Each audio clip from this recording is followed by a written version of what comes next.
Dossard au 102 avec Jérémy Bescon, vainqueur du Grand Prix Gilbert Bousquet, du Grand Prix Colombe de Liergue, du Tour de l'Ardèche méridionale, avait terminé également 5e étape au Tour du Limousin. La façon rappelle donc qu'il était professionnel. Jérémy Bescon, ancien coureur de l'équipe HPVTP Aubert 93 et 8e du Tour de Bretagne. Donc en début de saison, le Dossard 43. Théo Menant, lui qui avait été sacré champion de France chez les juniors il y a 3 ans.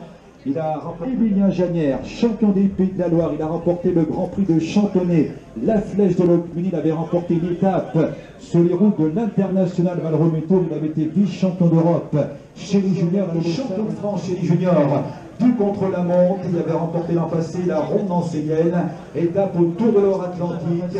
Il avait remporté le Tour du Beaujolais, plus une étape champion du Luxembourg, donc sur route, emmené par le récent champion de France amateur qui vient de briller récemment. Écoutez, il a remporté le Grand Prix de Vougy, le Tour d'Alsace, une épreuve de classe 2 après s'être imposé au sommet de la planche des belles filles. Il a remporté lundi le Critérium de Brienneau. Voilà le Dossard sera porté donc par le champion de France Geoffrey Bouchard, vainqueur donc de la Coupe de France il y a 3 semaines entre Rennes et Montmorillon. Il avait terminé vainqueur d'étape sur la Sport Braise.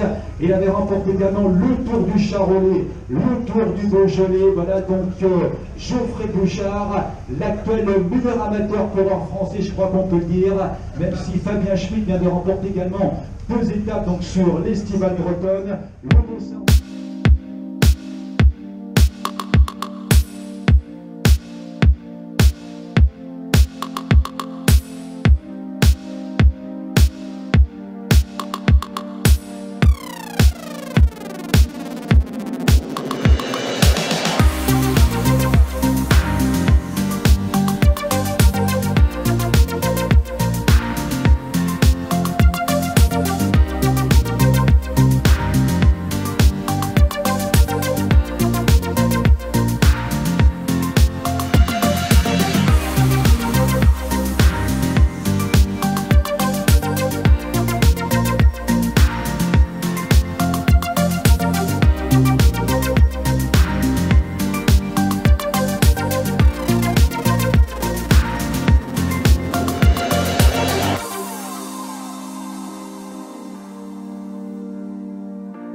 Dernier tour avec Karl Patrick Loh, David Menu. On retrouve également Simon Desserres. Et puis la victoire du cycliste breton, Alexis Renard de Marlon Gaillard, Lucas Papillon, Yann Guillot et le dossard 25. Il s'agit donc dans ce France également Romain Daconze avant-poste, la présence de Florent Ferreira et la présence également du champion de France, Geoffrey Bouchard. Voilà donc pour conclure donc cette 7e épreuve de la Coupe de France dans un instant. Voilà le sprint et c'est donc la victoire à du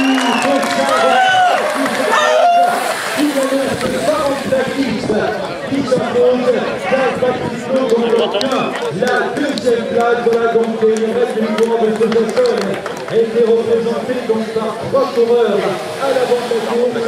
À deux, voilà donc Yann Guillot qui va obtenir la 20e place, l'ancien champion de France. Voilà donc Yann Guillot 20e et le 21e Antoine Rogel, champion de France passé chez les juniors. Et il a obtenu donc la 10e place en début de saison sur le route de Ballon d'Espoir, l'arrivée de Flavia Daconville, de Lucas Papillon et de Marlon Gaillard. Voilà donc les arrêts se succèdent. L'arrivée donc de Marlon Gaillard à l'instant, le coureur donc devant lui, on rappelle donc Alexis Renard, le 5e David Rivière. Voilà le premier tour qui se présente. Voilà donc l'ancien professionnel. Voilà le résultat qui dit de formation.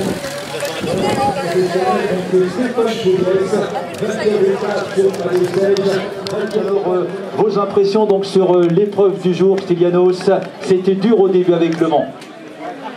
Ah oui, c'était dur. Toute la boucle c'était dur et ça roulait hyper vite.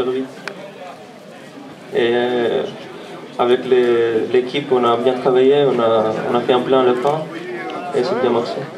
Voilà, c'est vrai qu'ils étaient donc présents par 3 coureurs à l'avant de la course, ça aide forcément. Et donc, est-ce que vous avez eu peur un petit peu quand vous voyez l'écart qui diminuait sur les derniers tours de circuit? Oh, non, pas forcément. Les mecs, ils étaient un petit peu... ils croyaient que ça va venir, mais moi, je ne croyais pas. À la fin, c'était chaud, mais ça passait.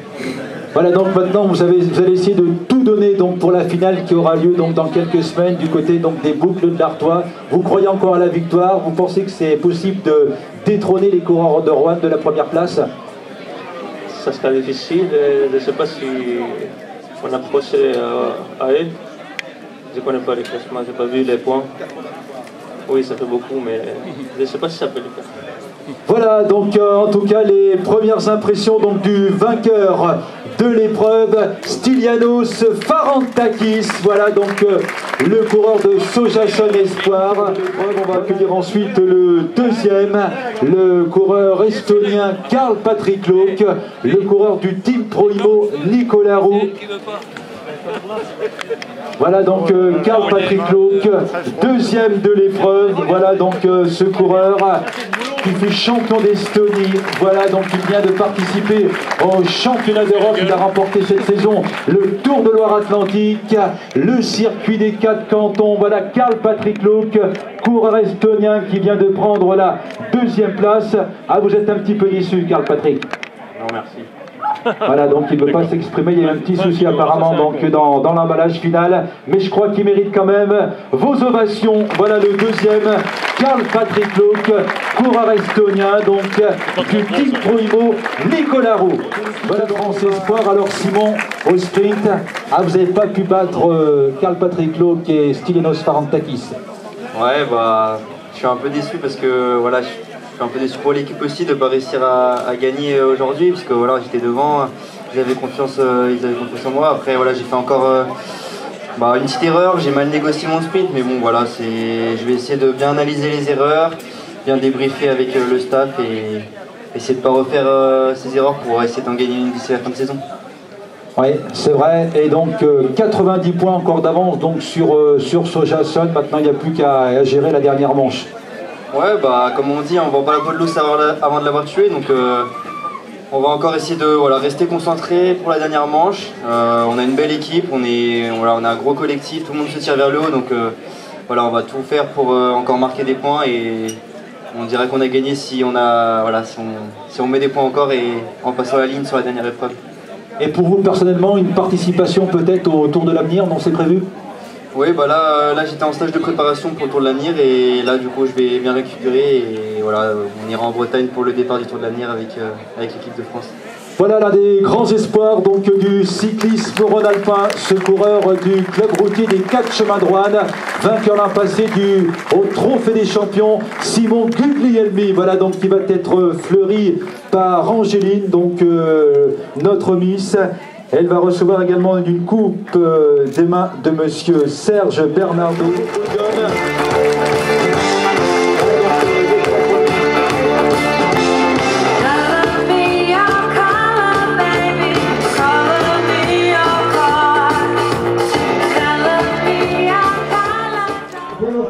On m'a dit, je vous faut y aller. Là, il y a la pluie du matin, on n'arrête pas le terrain. Et on a eu raison, parce que regardez, on finit en apothéose. Et on est très satisfaits, moi et mon équipe. Et c'est une véritable réussite, parce qu'une Coupe de France D1 dans un petit village de 560 habitants, excusez-moi, mais bon, c'est pas pour nous gonfler, la petite équipe de locale, mais on a retroussé les manches quand même. Hein. On a quand même un peu de lassitude. Hein. J'avoue que ce soir, je suis un peu libéré et dégagé. Moi et mon équipe, nous avons œuvré comme des malades, comme jamais on l'a fait. Et quand vous vous levez le matin à 5 heures et que vous voyez le temps qu'il avait, on s'est dit c'est tout foutu. Et voilà, comme quoi, il y a quand même la météo peut nous arranger. Elle était en faveur. Alors je dois remercier, bien sûr, tous les participants, parce que alors là, sachez que ces messieurs ont un niveau de compétition extraordinaire. Et moi j'ai fait un peu de vélo dans ma jeune carrière, et j'étais rigolo à côté. Jamais j'aurais pu avaler les bosses à cette vitesse. En tout cas, vous pouvez les applaudir, faire une ovation. Je n'oublierai pas non plus de remercier tous mes bénévoles. Aujourd'hui, nous étions pas moins de 250 à 260. Autant sur les parcours, avec tous les responsables que j'avais réussi à recruter sur les 12 communes. Car croyez-moi, pour mettre des bénévoles, pour attendre sur le bord d'une route, un mec qui n'aime pas le vélo, et le faire porter pendant 1h30 ou 2 heures, c'est pas facile. Hein. En plus, il faut lui donner son poids et sa dimension pratiquement. Ça devient une complication énorme, mais quand on a la foi, on insiste et on y arrive. Je vous remercie et applaudissez tous ces coureurs surtout.